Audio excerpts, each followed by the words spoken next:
Hello and welcome to the latest seminar from the Glasgow Centre for Population Health, supporting new approaches to improve health and tackle inequality. In this videocast, Professor Kevin Fenton discusses a public health approach to incorporating anti-racism and structural discrimination in tackling racial and ethnic health disparities. It was recorded via Zoom on the 12th of June 2023. A very warm welcome to this webinar that's hosted by the Glasgow Centre for Population Health and the Faculty of Public Health. My name is Paul Johnston and it's my privilege to chair the session. I am the Chief Executive of Public Health Scotland.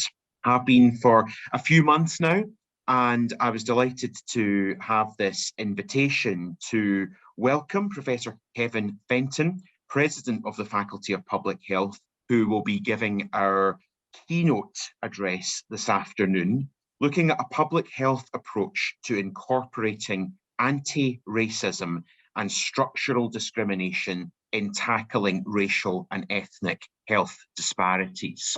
The importance of the subject is clear when we see just how many have chosen to join today. Kevin Fenton, as I mentioned, is the President of the Faculty of Public Health, a senior public health expert, an infectious disease epidemiologist who has worked in many public health executive leadership roles across the United Kingdom and internationally, with a specialist interest in tackling health inequalities, infectious disease prevention and control, climate justice and urban health. Kevin, could I invite you to speak to us now? Thank you. Excellent. Thank you so much, Paul, and good afternoon, everyone. It's such a pleasure to be here with you this afternoon and a privilege to be able to do this lecture and to reflect on what I think is an evolving part of our public health practice. It's a challenging part of the societal conversations that we need to have, but it's an area that presents and provides tremendous opportunities for us to do things differently in order to achieve different outcomes.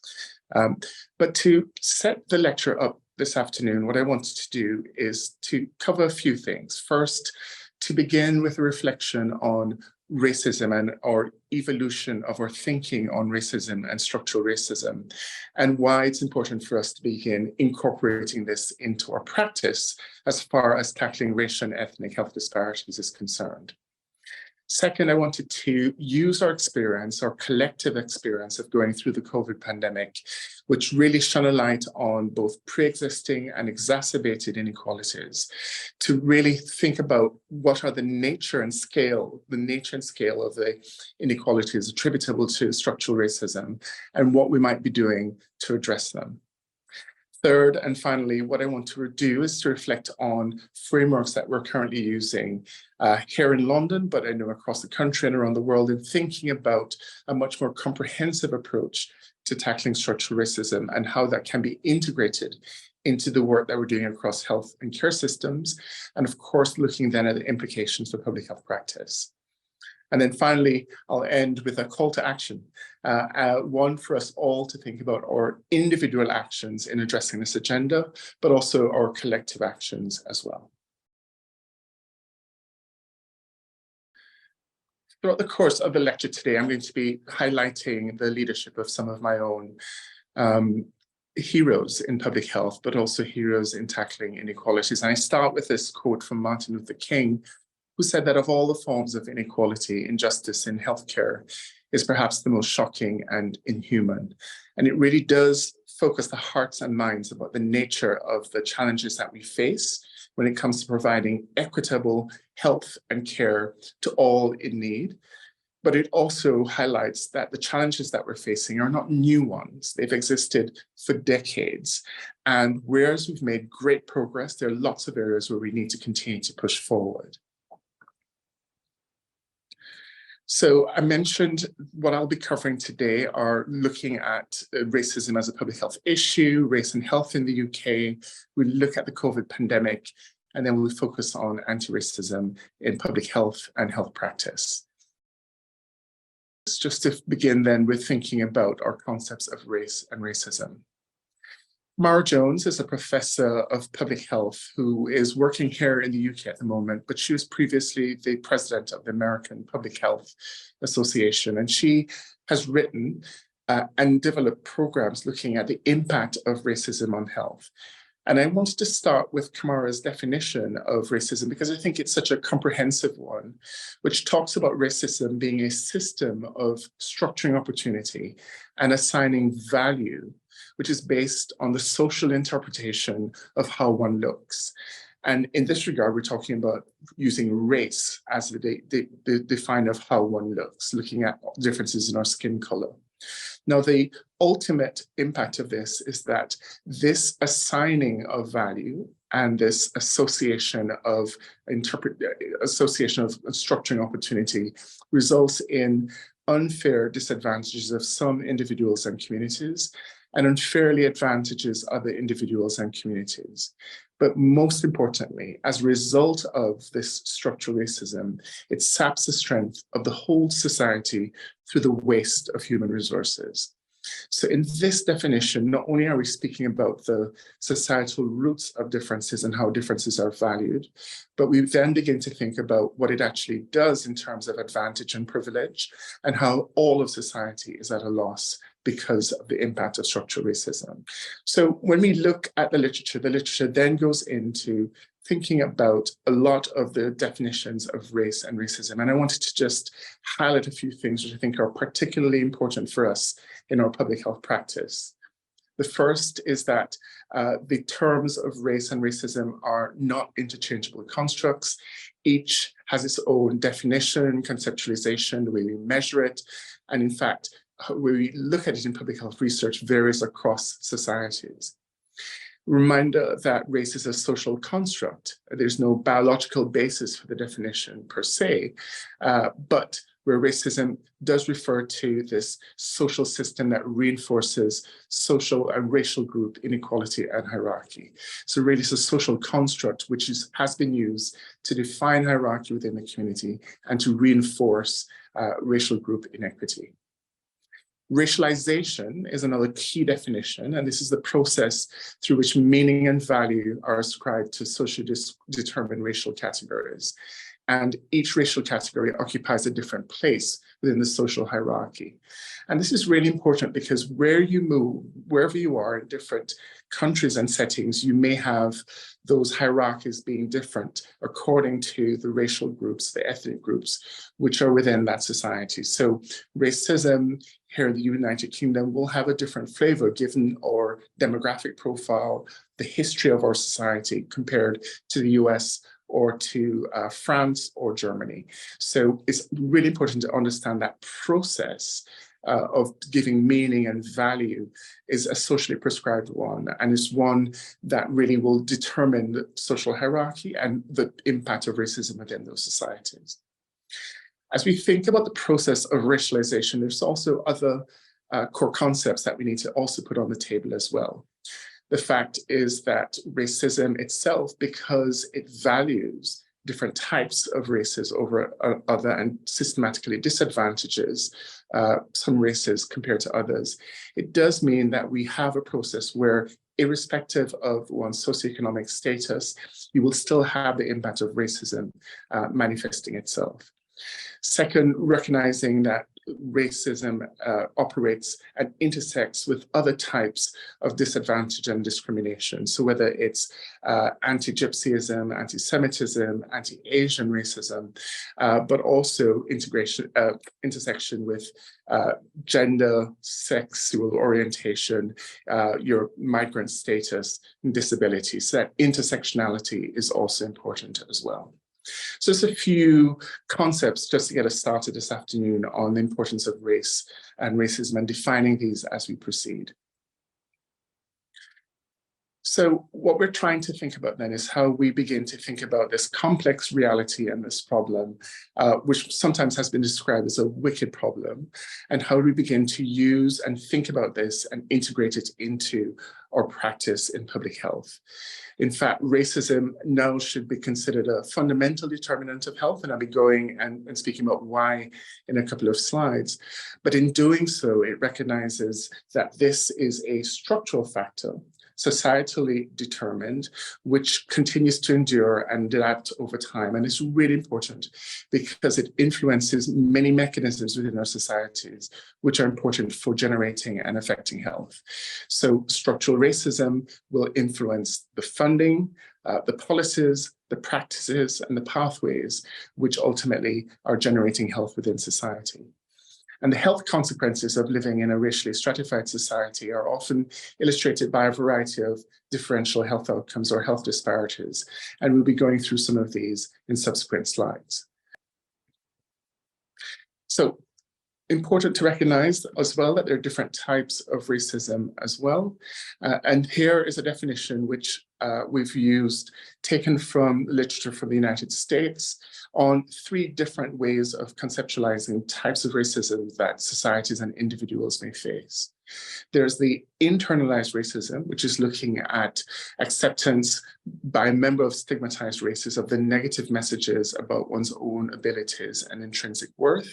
So the degree to which members of minority groups will internalize the negative stereotypes about that group, and how that then influences their engagement and trust and confidence, self-worth and self-esteem. Second, institutionalized racism, which is the differential access to goods, services, and opportunities of society determined by race.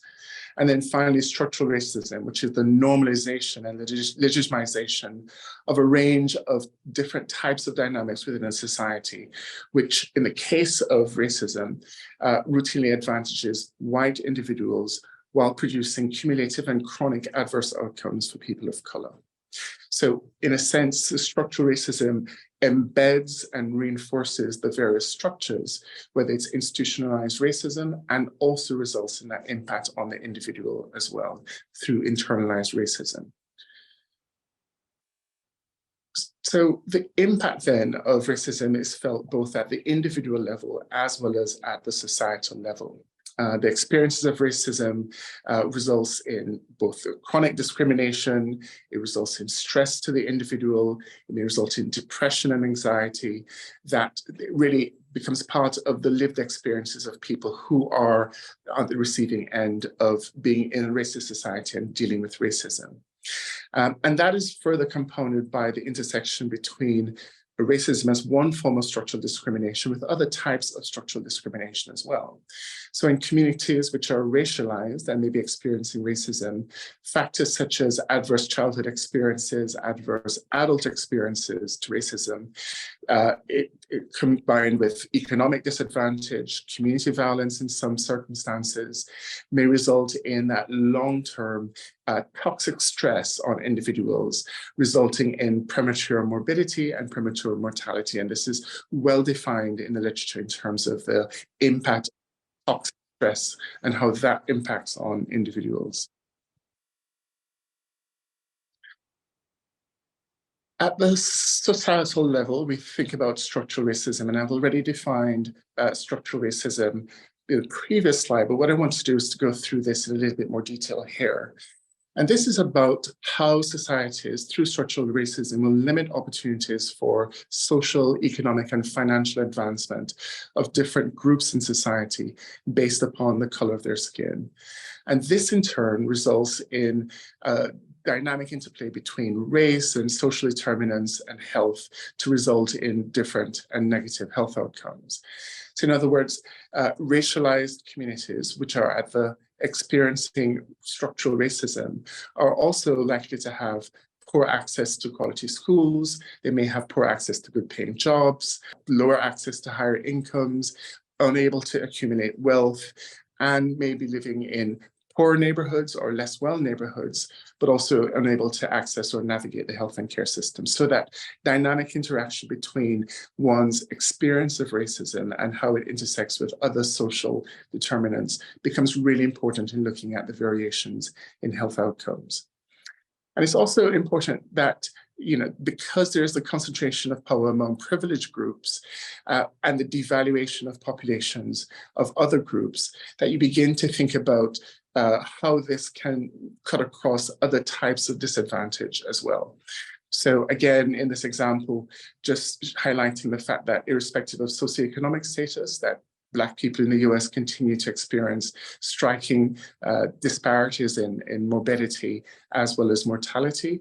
And wealth accumulation in Black people in the US is less compared to their white counterparts due to their experience of unemployment and lower wealth accumulation. So again, structural issues which are baked in. So even when you adjust for socioeconomic status, you're still seeing the differences across racial and ethnic groups. So therefore, this really, I think, given the nature of the challenge and the problems that we have, must be seen as a public health issue. And it's important for us to have the language to be able to talk about this, to be able to have difficult conversations about integrating this into our public health and care practice, and to begin to find the space for us to have the conversations on this issue. So in this slide, we talk about the reason why racism and structural racism is a public health issue. As you'll see in subsequent slides, there's a clear understanding from members of the public that their lived experience dictates that this is a major issue, with 25 to 40% of participants in surveys in the US reporting, in the United Kingdom, reporting that they would discriminate against ethnic minority groups. A third of people from ethnic minority backgrounds reporting that they constrain their lives through fear of racism. Reported hate crimes in the United Kingdom, we know, have been increasing over the past decade and have increased and continue to do so as we've emerged from the COVID-19 pandemic.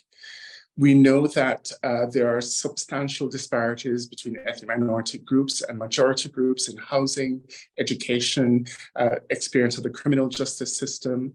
And this, we know, is related both to social and economic deprivation, but increasingly we're seeing where racism and structural racism is playing a part in this as well. And although race and racism is really relevant to health, the way in which the way in which we are understanding it and studying it also needs to be strengthened as well. So not only are we recognizing this as a challenge, but I think it's really important for the public health community to begin thinking about how we measure this problem, how we think about the effective interventions which are in place to address them, and what are the tools available for us to address and to support communities and individuals that are dealing with racism, and systems which are dealing with racism as well. So really framing this as a public health issue is a key part, I think, of beginning to address the challenge that we have. In the next slide, I wanted to just reinforce that framing is critical for us as we think about racism as a public health issue. And framing racism as a public health issue really allows organizations and governments to really begin to think about the crisis of structural racism in much more broader, systematic, and evidence-informed ways. And so it allows us to begin thinking about, given the problems that we're defining and how we're addressing them, what are the strategic initiatives and policies, practices, what education might be needed, support services might be needed to address the problem. So this is a reason why we begin to frame racism as a public health issue. And in fact, the Association of Directors of Public Health in the UK, the Faculty of Public Health, have made public statements about racism being a public health issue. And this has exactly allowed us to do the sort of detailed work to take our response forward. I'm going to move on very quickly then to racism and health in the UK, and just really highlighting some of the data on what we now know about how racism is manifesting itself and its impact on health. We know that there are a number of studies now which have been published, which highlight the impact of racism on health and the experience of minoritized communities receiving poor treatment, irrespective of their character or abilities, and the lived experiences of many minorities across the country about structural racism. And again, the experience of the pandemic really brought this to a fore, both in terms of the pandemic response and how it disproportionately affected different communities, but also what was happening societally in terms of the wider determinants of COVID risk and how those wider determinants were influenced by structural racism as well. I've highlighted also data from the Health Foundation, which really talks about how discrimination is affecting people in a variety of ways, including access to education and employment opportunities. And then again, how that has a significant impact on health outcomes.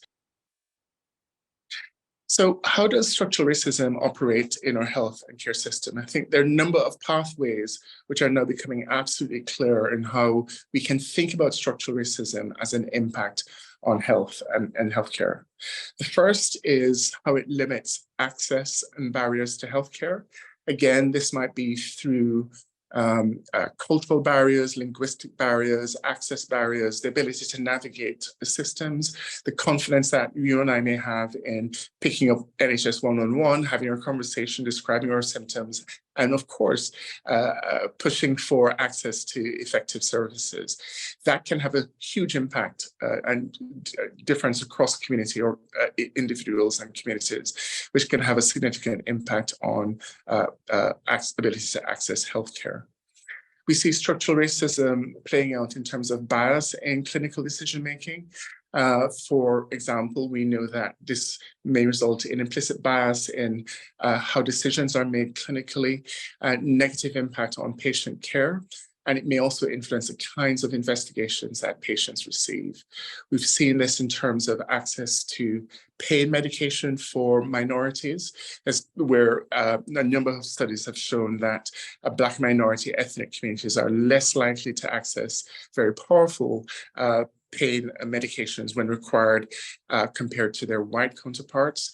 We know that as we've been looking at significant differences in maternal health outcomes, that we've been seeing in a number of research studies about bias in clinical decision-making and how that plays out in the maternity space as well. We see structural racism playing out in inequalities in patient outcomes, and this results in patients experiencing poorer health outcomes, diagnostic delays, suboptimal treatment, or worse health outcomes for certain health conditions. We also see structural racism in health and care systems manifesting itself in workforce disparities as well.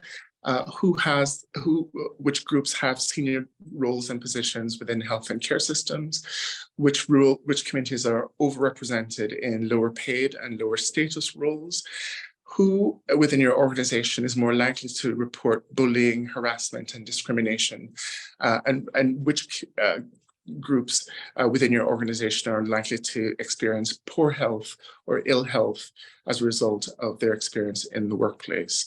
So we see structural racism playing out in workforce disparities as well. And then finally, we see structural racism appearing in clinical trials and the lack of diversity in clinical trials as well. So a real challenge there in terms of who gets invited to participate in research trials, the applicability, relevance of trial data to different ethnic and community groups, and how this manifests in terms of the applicability of the findings of these trials to different communities. So the lack of diversity in clinical trials then plays out into how patients trust the results of those trials, their willingness to take up new interventions. We saw this playing out with the COVID vaccine and COVID vaccine availability. But increasingly, I think patients are wanting to know now, how diverse was the patient group, the studies which generated the findings, are they relevant to me? What are the side effects profile, etc. So the lack of diversity within clinical trials has a huge impact now on the willingness of patients and communities to trust this kind of research. So this slide just really highlights the ways in which structural racism operates in health and care systems. Ultimately, we know that prior to the pandemic, we saw significant variations in ethnic health inequalities across the United Kingdom. And this slide just highlights some of the key areas where we saw some of those differences. I've already referred to some of the differences in maternal health outcomes, where Black women are 4 times more likely than white women to die in pregnancy. And these are data from the Race and Health Observatory here in England. In Britain, South Asians have a 40% higher death rate from coronary heart disease than the general population. We know that South Asian and Black people are 2 to 4 times more likely to develop type 2 diabetes than white people in the UK. and that African American men are up to 3 times more likely to develop prostate cancer than white men in the same age. And of course, we know that from our experience through the COVID-19 pandemic, that there were significant differences in mortality from COVID-19 among minority groups compared to the white British population. So prior to the pandemic, there were long-standing health inequalities, which were well described operating across the United Kingdom. And these are just a few of those points. In the next slide, I just want to highlight that these ethnic inequalities are not only observed in the health sector, but again, we begin to see them manifesting themselves, these disparities in other spheres of life as well, and in these social and structural determinants. So for employment, we know that there are significant differences in your likelihood of being employed and unemployed by racial and ethnic groups. Some of the data are on this slide. 76% of people of white people who were employed in 2021 compared to 67% of people from all other ethnic groups. We know that there are significant differences in unemployment, with 1 in 10, sorry, I'm looking at the phone, it's not easy to see. Real significant differences in the level of unemployment across racial and ethnic groups, with Pakistani and Bangladeshi background individuals being more likely to be unemployed than other ethnic groups. And again, we see differences in the sort of rates of self-employment across racial and ethnic groups as well. And how that influences the amount of pay that individuals are able to receive. And then finally, just in terms of another social determinant of health, very significant differences in housing. Again, here that we see that households that are most likely to rent social housing were headed by someone in the African, Caribbean, or other Black, Bangladeshi, Irish, or Arab groups, or mixed groups compared to white groups in the United Kingdom. And ethnic minority households are much more likely to rent privately than white households. Again, some of the data are included on this slide, and really they're here just to highlight some of the structural differences that we see in employment or housing across racial and ethnic groups. I'm going to move us on just in the interest of time, because I'm mindful that we're going to have to wrap up shortly. Michael Marmot really summarized, I think, quite nicely why this is important for us to really have a clear focus on tackling these wider determinants. And he argues that in reality, our health is dependent on the state of our society and the distribution of power and resources within it. And perhaps nowhere was this seen more clearly than in the impact of the COVID-19 pandemic. And since 2020, there have been a number of studies which have been published to help us to understand why we saw such rapid manifestations of ethnic and racial disparities in COVID-19 and the intersection of racism and poverty on COVID-related health challenges. And this schematic from Zachary, I think, has been just really a clear distillation of how structural racism interfaces with poverty, and then how that results in both a higher prevalence of pre-existing health challenges, reduced access to healthcare, the housing conditions that people are living in, as well as employment in high-risk occupations, which in turn resulted in differences in COVID-19 risk and outcome. And we saw through the COVID pandemic where we began to see a number of impacts of who was likely to be admitted and to develop severe disease and to die from COVID.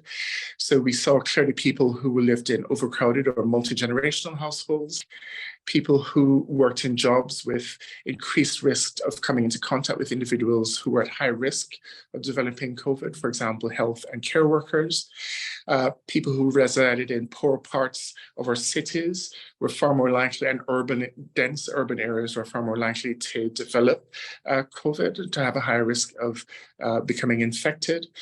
We saw through both qualitative and quantitative studies that were studies that where we had a higher level of stigma, low trust and low confidence, and poor relationships or partnerships between communities and health and care systems, that those communities tended to be more affected by COVID-19.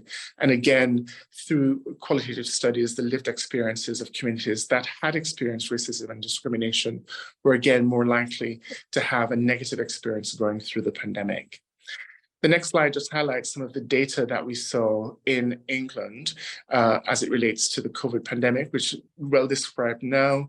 In the first wave of the pandemic, significant differences in the likelihood of being diagnosed with COVID, patterns which maintained throughout most of the pandemic and were exacerbated with successive waves of the pandemic. And the next slide highlights the differences that we observed in the first wave of the pandemic, in differences across in the likelihood of being diagnosed, the likelihood of dying from the disease, depending on your level of deprivation.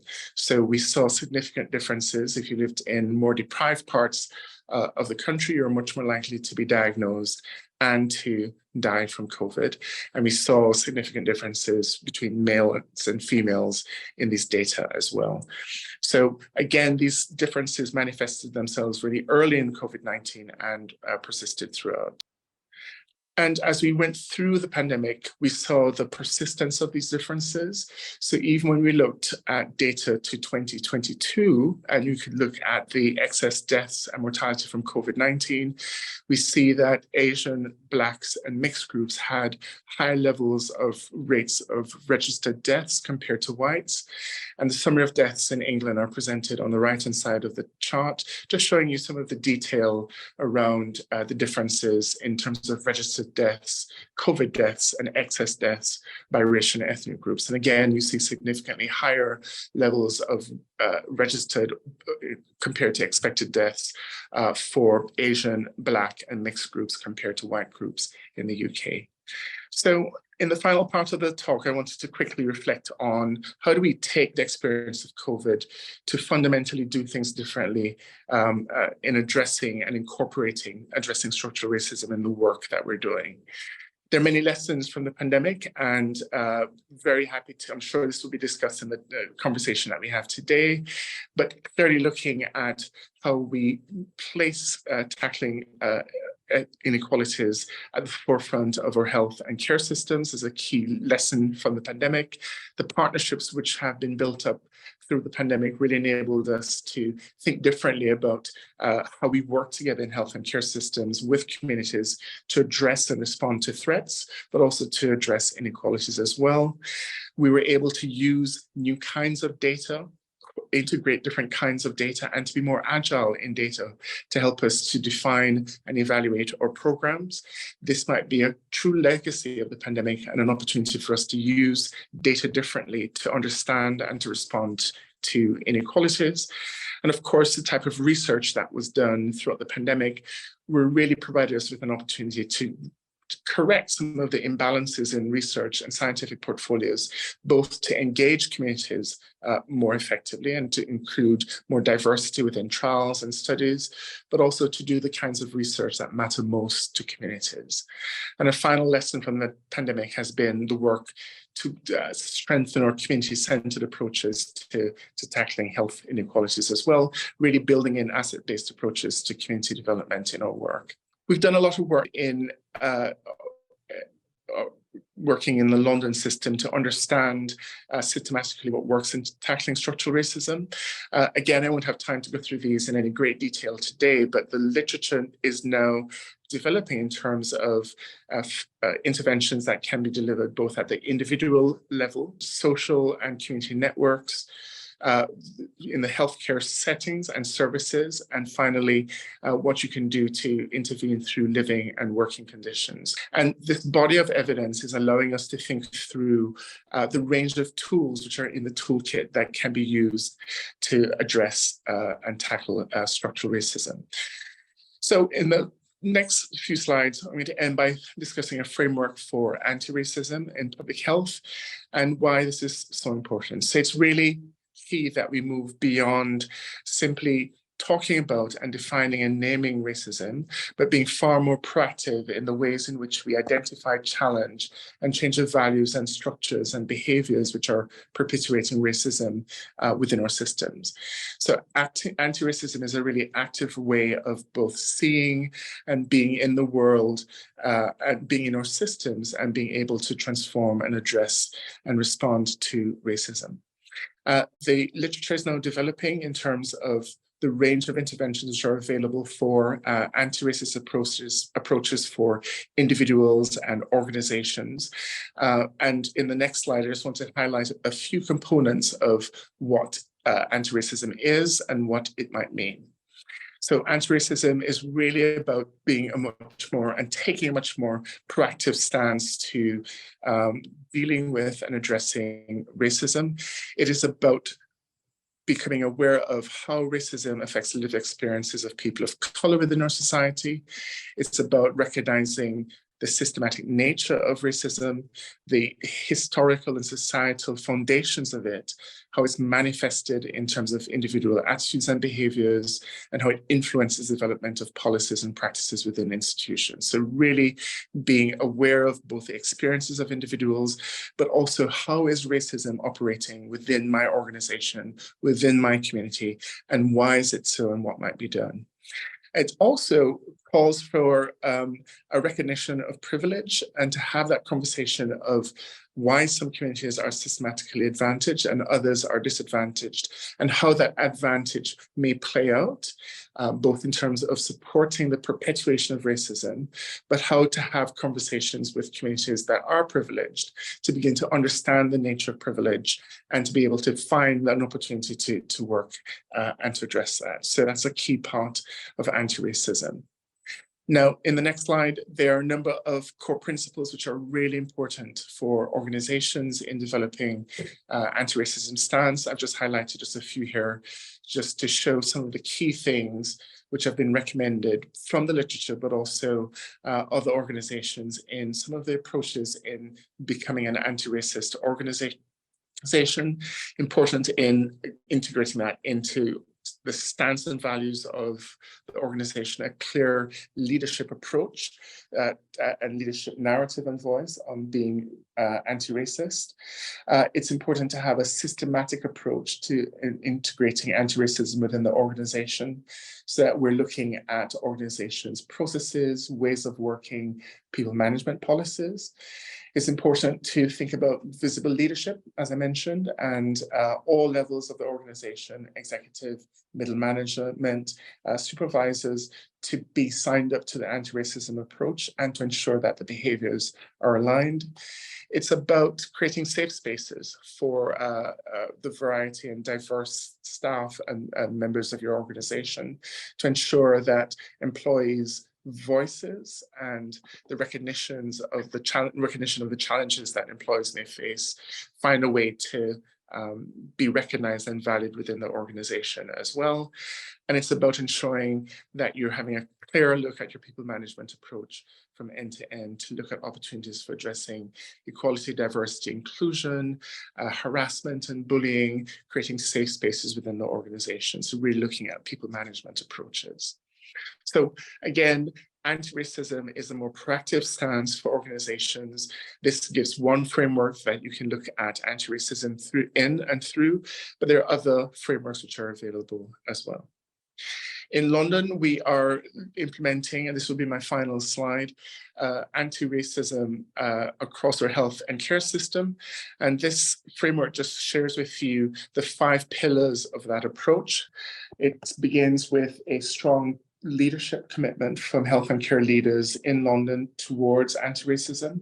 And our health and care leaders have made a public commitment to being anti-racist, board level review of strategy, monitoring objectives and indicators, and ensuring that they're implementing an anti-racist approach in all policies. So really working with our NHS local authority partners on the leadership aspect of this work. Next is really looking at workforce, using the power of data to monitor and act on health inequalities in recruitment, retention, well-being, as well as promotional opportunities, providing more systematic training and support to address cultural biases within the workplace, to address discrimination within the workplace, and to create safe spaces, and to look at robust monitoring of equality, diversity, and inclusion policies as well. The third pillar of our approach in London is around developing robust health equity programs. So really building upon our experience of the pandemic to ensure that we're using the anti-racist lens on our key equity programs delivered to Londoners. So whether this is our programs through our Core 20+5 or health improvement programs, using other frameworks to tackle inequalities, for example, the Marmot framework, really ensuring that we're applying those as well, but ensuring that there's good data available for us to evaluate the impact of our work and to think about how we continue to integrate the personalized approach to developing culturally competent interventions.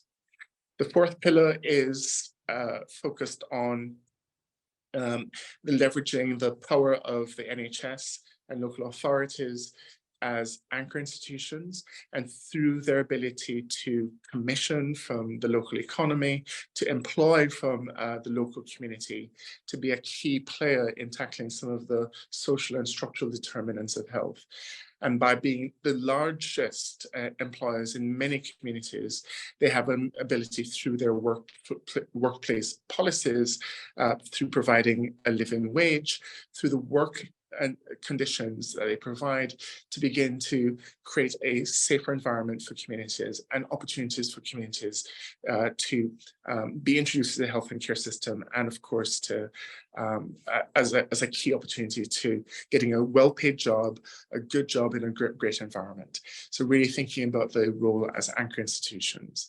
And then finally, to ensure that work within the health and care system is prioritizing the excellent work that we did through the pandemic in terms of working with communities to rebuild confidence and trust. And this includes strengthening the ways in which we're integrating communities in the decisions, design, and delivery of healthcare services, to strengthen the co-production work that we started in the pandemic, and to ensure that we continue to invest in the sort of community infrastructure through social prescribing or voluntary sector systems, community partnerships on the boards and decision-making bodies within the NHS, continue to develop that work as well. So 5 pillars of our practice in London that we are now rolling out as part of our anti-racist approach in the city. So colleagues, I'm going to end just after this slide. The next slide, it just is a summary slide. Really just wanted to highlight and to reflect today on definitions of race and racism, the importance of structural racism, why we're framing it as a public health issue.